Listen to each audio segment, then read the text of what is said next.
بسم اللہ الرحمن الرحیم. القسم الثانی فی الطبیعیات وهو مرتب علی ثلاثة فنون.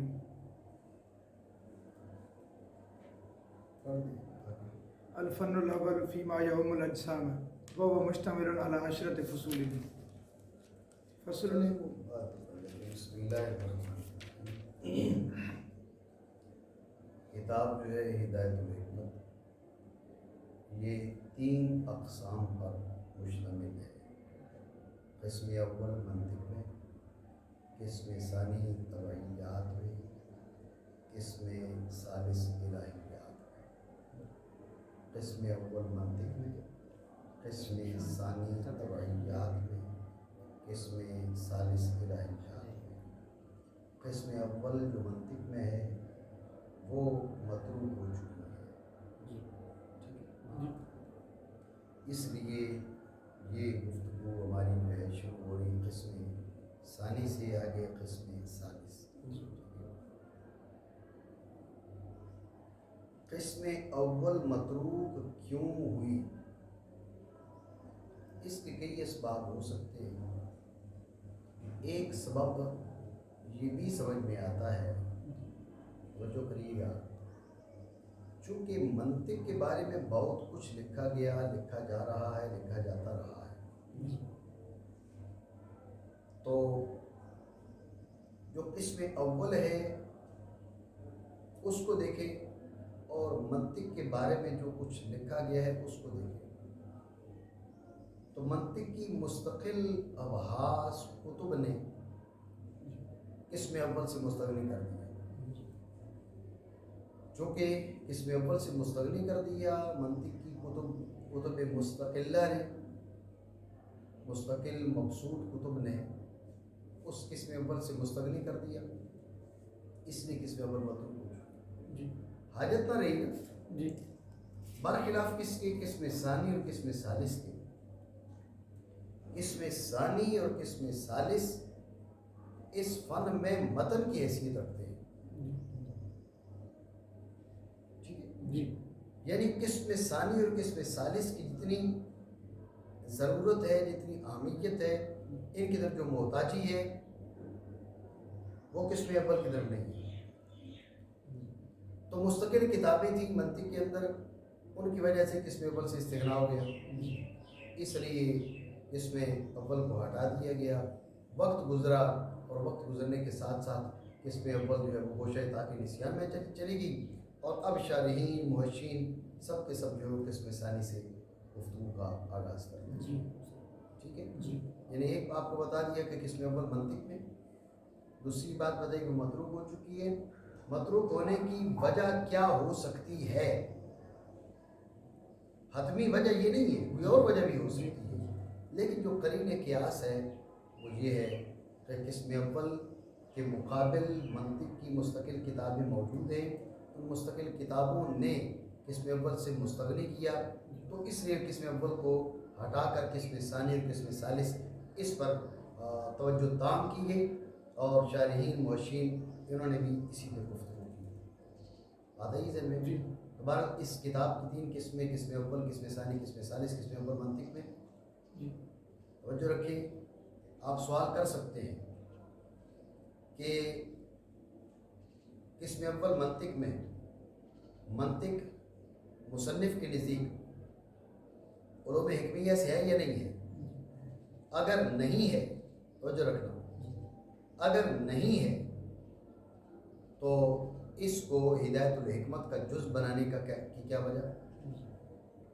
مصنف کا جو اسلوب ہے وہ بتا رہا ہے کہ منطق کو آپ علوم حکمیہ میں شمار کر رہے ہیں. اگر یہ علوم حکمیہ میں نہیں ہے تو پھر ہدایت الحکمت کا جز بنانے کے کیا معنی؟ اور اگر علوم حکمیہ سے شمار کر رہے ہیں مصنف منطق کو، ذہن میں رکھنا، جو منطق کو علوم حکمیہ سے شمار کرتے ہیں ان میں سے ایک بڑی تعداد کے نزدیک منطق علم الہی کی قسم ہے. کس کی؟ علم الہی کی، الہیات کی. تو جب علم منطق الہیات کی قسم ہے تو پھر اسے قسم اول کیوں بنایا؟ منطق